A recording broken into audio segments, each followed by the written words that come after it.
ॐ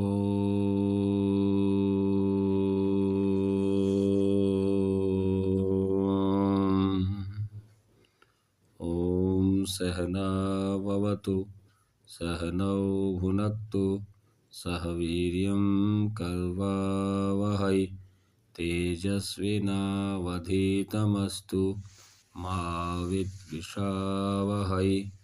ओम शांति शांति शांति। कठोपनिषद की श्रृंखला में हमने 3 एपिसोड पहले देखे हैं, अर्थात कठोपनिषद में 2 अध्याय हैं और एक एक अध्याय में 3-3 वल्लियाँ हैं। तो हमने पहली अध्याय की पहली वल्ली को देख लिया 3 भाग में। अब चौथे भाग में हम दूसरी वल्ली को देखते हैं।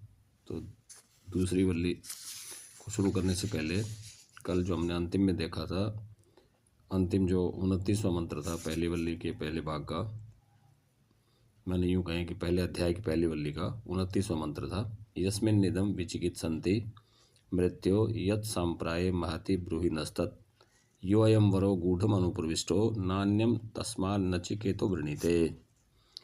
के हे मृत्यो, जिस परलोकगत जीव के संबंध में लोग है या नहीं है ऐसा संदेह करते हैं, यस्मिन् निदं विचिकित्सन्ति यत् सांप्राय महति ब्रूहि नस्तत्, कि ये महान परलोक के विषय में जो निश्चित विज्ञान है वह हमसे कहिए, बाकी बातों को, बाकी मुझे इधर उधर की बातें नहीं चाहिए। यो अयम वरो गूढ़म अनुप्रविष्टो नान्यम तस्मात् नचिकेतो वृणीते, अर्थात ये जो गहनता में अनुप्रविष्ट हुआ वर है, अर्थात जो गंभीर वर है, इससे अन्य कोई और वर मुझे नचिकेता को नहीं चाहिए।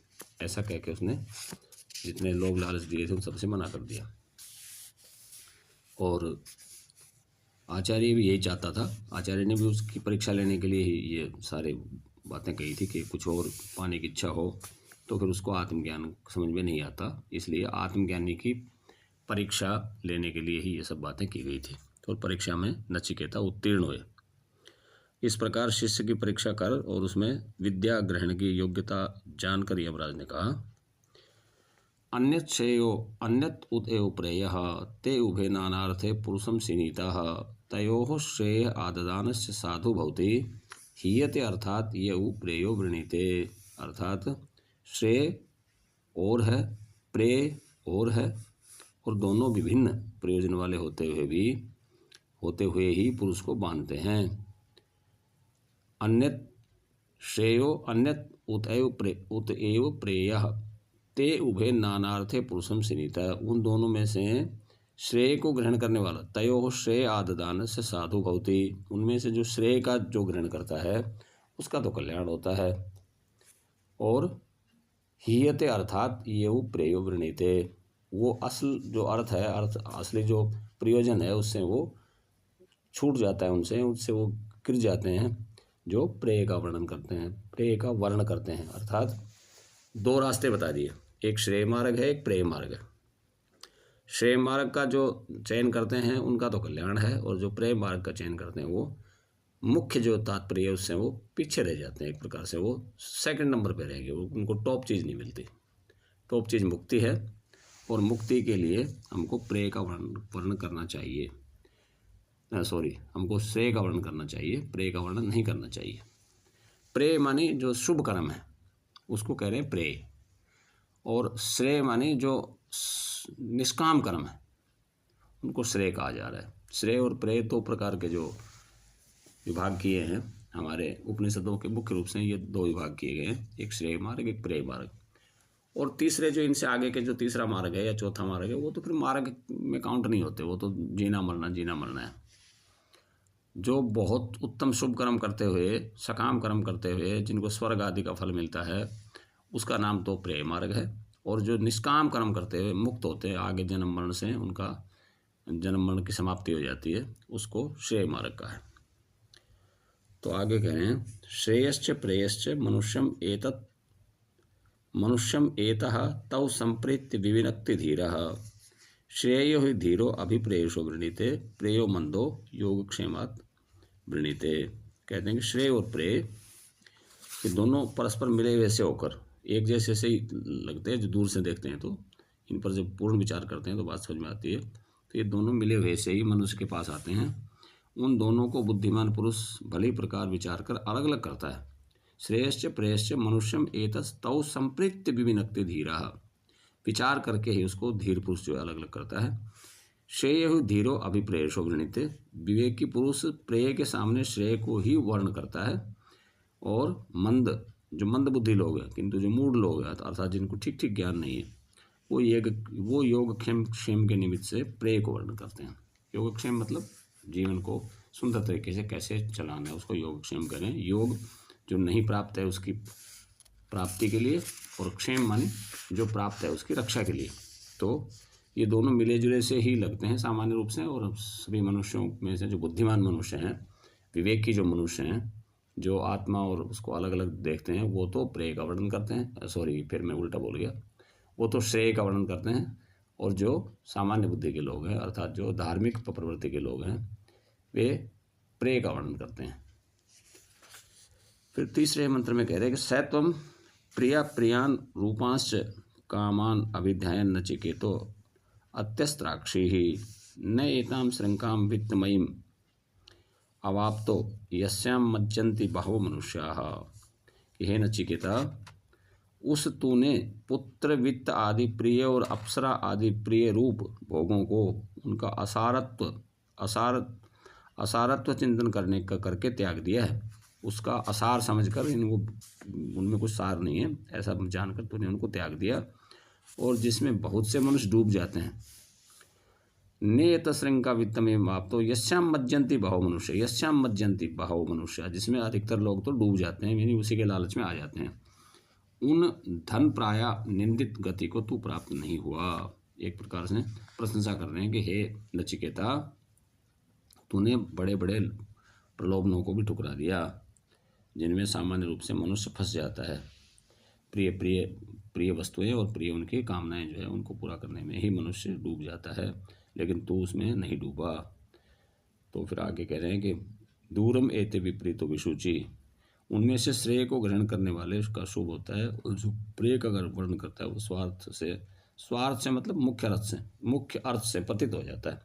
ऐसा जो ऊपर वल्ली के प्रथम मंत्र में कहा गया था, ऐसा क्यों है? तो इस पर फिर यमराज कहते हैं दूरम एते विपरीते विशुचि अविद्या या च विद्या इति जाता, विद्या अभीप्सिनम नचिकेत सम्मन्ये न त्वा कामा बहवो अलोलुपंथा। कह रहे हैं कि दूरम एते विपरीते विशुचि, जो विद्या और अविद्या रूप से जानी गई है, अविद्या या च विद्या इति, अविद्या और विद्या के रूप में जो जानी गई है, वे दोनों अत्यंत विरुद्ध स्वभाव वाली और विपरीत फल देने वाली हैं। दूरम एते मतलब बहुत इनका दूर दूर मार्ग है और विपरीत है, एक दूसरे के विरुद्ध है। मैं कुछ नचिकेता को नचिकेता को विद्याभिलाषी मानता हूँ, क्योंकि तुझे बहुत से भोगों ने भी नहीं लुभाया। विद्या अभीप्सिनम नचिकेत सम्मन्ये, कि मैं नचिकेता को विद्या को चाहने वाला मानता हूँ। न त्वा कामा बहवो अलोलुपंतः, क्योंकि तुझे बहुत से भोगों ने भी नहीं लुभाया। फिर आगे कहते हैं 5वें मंत्र में, अविद्या होता क्या है वास्तव में, संसार के लोगों के साथ क्या होता है, अब ये बता रहे हैं यमराज। कह रहे हैं कि अविद्यायाम अंतरे वर्तमानः स्वयं धीरः पंडितम मन्यमानाः दंद्रियमाणा पर्यन्ति मूढ़ा अंधेनेव नियमाना यथा अंधा। कि जैसे अधिकतर संसार के लोग तो अविद्यायाम अंतरे, अविद्या के अंदर ही घूमते हुए, वर्तमानः अविद्या में ही रहते हुए, स्वयं धीरा पंडितम मन्यमाना, और स्वयं ही अपने आप को बड़ा बुद्धिमान और बड़ा विद्वान मानते हुए, दंद्रियमाणा मतलब भटकते रहते हैं, पर्यन्ति मूढ़ा, और बार बार वो धक्के खाते रहते हैं। मूढ़ लोग, ऐसे जो अज्ञानी लोग हैं, यानी इनकी अपेक्षा से इनको अज्ञानी कह रहे हैं, कि जो मुक्ति के इच्छुक है उनकी अपेक्षा से अज्ञानी। ऐसे तो वो भी धार्मिक व्यक्ति हैं, अच्छे व्यक्ति हैं, लेकिन श्रेष्ठ जो है, परम श्रेष्ठ की तुलना में इनको थोड़ा हल्का बताया जा रहा है, तो उनको मूढ़ कहा जा रहा है, क्योंकि वो सत्य यथार्थ स्वरूप पदार्थ को नहीं समझ रहे। तो अंधेनेव नियमाना यथांधा, जैसे अंधा अंधे को रास्ता दिखा रहा हो ऐसे वे लोग भटकते रहते हैं, अर्थात इसी संसार के सुखों में इधर उधर घूमते रहते हैं और इसी संसार के सुखों के पीछे ही वो शुभ कर्म तो करते हैं, परंतु उनको अंतिम जो तत्व है आत्मा की प्राप्ति नहीं होती, मुक्ति की प्राप्ति नहीं होती, संसार बंधन से छूटते नहीं हो। फिर आगे छठे मंत्र में कह रहे हैं अतएव मूढ़ता के कारण होता क्या है, न सांप्राय प्रतिभाति बालम प्रमाद्यंतम वित्त मोहेन मूढ़म अयम लोको नास्ति परा इति माने पुनः पुनर्वसम आपद्यते में, कि धन के मोह से अंधे हुए और प्रमाद करने वाले उन मूर्ख और उन मूर्खों को परलोक का साधन नहीं सूझता। ये लोक है, परलोक नहीं है, ऐसा मानने वाले पुरुष बारंबार मेरे वश को प्राप्त होते हैं। अब ये तीसरे कोटि के लोग बता रहे हैं कि ऐसे व्यक्ति जो हैं न सांप्राय प्रतिभाति बालम, वो बाल बुद्धि लोग, बच्चों जैसी बुद्धि वाले जो लोग हैं और धन के लोभ और मोह से अंधे हुए प्रमाद करने वाले वे मूर्ख जो है परलोक का साधन, उन मूर्खों को परलोक का साधन सूझता नहीं कि इनसे कैसे छुटकारा प्राप्त कैसे करें। अयम लोको नास्ति पराह, यही एक बस लोक है जिसमें हम रह रहे हैं और कोई और लोक नहीं है। नास्ति परह इति माने, ऐसा जो मानने वाले व्यक्ति हैं पुनर्वसम आपद्यते में, वो पुनः पुनः मेरे वश में आते हैं, अर्थात मृत्यु के वश में आते हैं, अर्थात उनको बार बार मरना जीना पड़ता है। ये तीसरे प्रकार के लोगों की बात कर रहे हैं। और कहने हैं कि आत्मज्ञान बड़ा दुर्लभ है, ये भी कह रहे हैं। तो दुर्लभ कैसे है इसकी चर्चा करते हुए कहते हैं जो तेरे समान श्रेय की इच्छा वाले हैं ऐसा तो हजारों में कोई एक ही आत्मवेत्ता होता है। क्यों? क्योंकि श्रवणया अपि बहुभिर्यो न लभ्य शृण्वन्तो अपि बहवो यम्न विद्युः आश्चर्य वक्ता कुशलो अस्य लब्धा आश्चर्य जाता कुशला अनुशिष्टः। कह रहे हैं कि सुनने पर भी ये जो आत्मज्ञान है बहुतों को तो सुनने के लिए प्राप्ति नहीं होता। श्रवणया अपि बहुभिर्यो न लभ्य, बहुत से लोगों को तो ये सुनने को ही नहीं मिलता। श्रवन्तो अपि बहवो यम न विद्युः, और जिसको सुनने पर भी बहुत से लोग उसको समझ नहीं पाते। यानी आत्मज्ञान इतना दुर्विजय है, इतना कठिनता से ये समझ में आता है कि सामान्य व्यक्ति को तो ये सुनने को मिलता ही नहीं। और फिर उसमें से बहुत से व्यक्ति ऐसे भी हैं जिनको सुनने को तो मिलता है लेकिन उनको कुछ समझ में नहीं आता। शृण्वन्तो अपि बहवो यम न विद्युः, के सुनते हुए भी बहुत से लोग उसको जान नहीं पाते। आश्चर्य वक्ता कुशलो अस्य लब्धा आश्चर्य जाता कुशला अनुशिष्टा। कह रहे हैं कि आत्म तत्व का निरूपण करने वाला भी आश्चर्य रूप है, यानी बहुत एक प्रकार से अचंभे जैसी बात है कि जो इसको भी इसका जो इतना अच्छा कोई वर्णन कर दे तो वो एक अचंभे जैसी बात है। और उसको प्राप्त करने वाला भी कोई निपुण पुरुष ही होता है तथा कुशल आचार्य द्वारा उपदेश किया हुआ जाता भी आश्चर्य रूप ही है। इस आत्म तत्व को जानने वाला और बताने वाला दोनों को ही आश्चर्य रूप बताकर एक प्रकार से इसकी प्रशंसा की जा रही है और इसकी दुर्विजयता बताई जा रही है कि यह आत्म तत्व आत्मा के विषय में जानना और समझना ये कितना कठिन है। कहने हैं कि जो क्योंकि न नरेण अवरेण प्रोक्त एषा सुविज्ञेयो बहुधा चिंत्यमानः। 8वां मंत्र कह रहे हैं न नरेण अवरेण प्रोक्त एषा सुविज्ञेयो बहुधा चिंत्यमानः अनन्य प्रोक्ते गतिरत्र नास्ति अणियान ही अत्रक्यम अणुप्रमाणात्। कह रहे हैं कि कई प्रकार से कल्पना किया हुआ भी यह आत्मा नीच पुरुष द्वारा कहे जाने पर अच्छी तरह नहीं जाना जा सकता। नीच पुरुष माने सामान्य पुरुष जो इसके विषय में ठीक से जानता नहीं हो। तो कई प्रकार से कल्पना किया हुआ यह आत्म तत्व, यानी आत्मा के बारे में कई प्रकार से जो बातें कही जाती हैं, तो एक कल्पना तो यूँ कहते हैं कि ये इंद्रियों से तो साक्षात होने वाली वस्तु है नहीं। इंद्रियों से जो वस्तु साक्षात नहीं होती उसको बहुत ही दुर्विजय कहा जा रहा है और उसको बताने के लिए कुछ न कुछ कल्पनाएं तो करनी पड़ेंगी। तो इस प्रकार कल्पना से किया हुआ ये आत्मा नीच पुरुष द्वारा कहे जाने पर भी, यानी कि सामान्य मनुष्य के द्वारा, नीच का मतलब यह सामान्य मनुष्य की बात हो रही है, सामान्य मनुष्य के कहे जाने पर भी नहीं जाना जा सकता।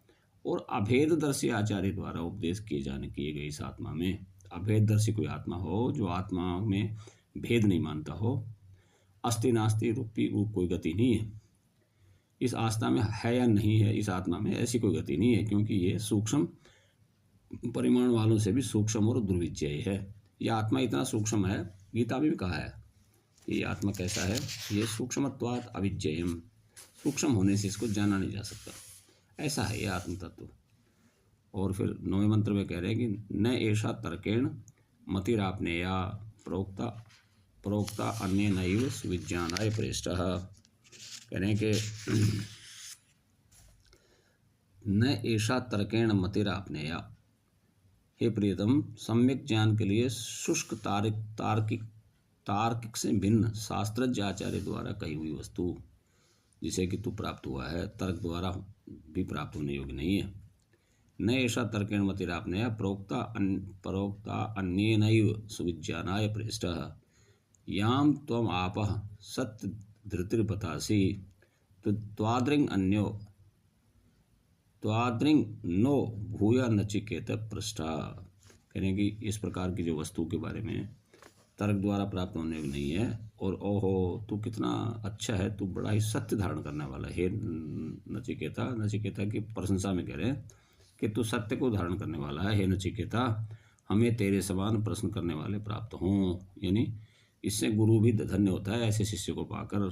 न ऐसा तर्केण मतिरापनेया प्रोक्ता अन्येनैव सुजानाय प्रेष्टः।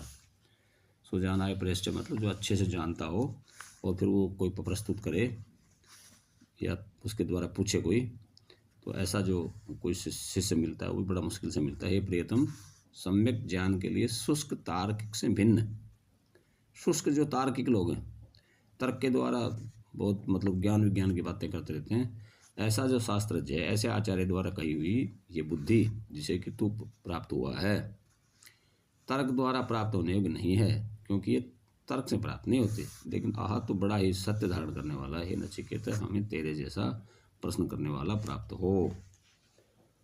और 10वां एक और देख लेते हैं। 10वें मंत्र में कह रहे हैं, नचिकेता से प्रसन्न हुए मृत्यु ने फिर भी कहा, कर्म फल की अनित्यता बताई। तो इस पर कल चर्चा करेंगे, आज 9 ही मंत्रों को रहने देते हैं।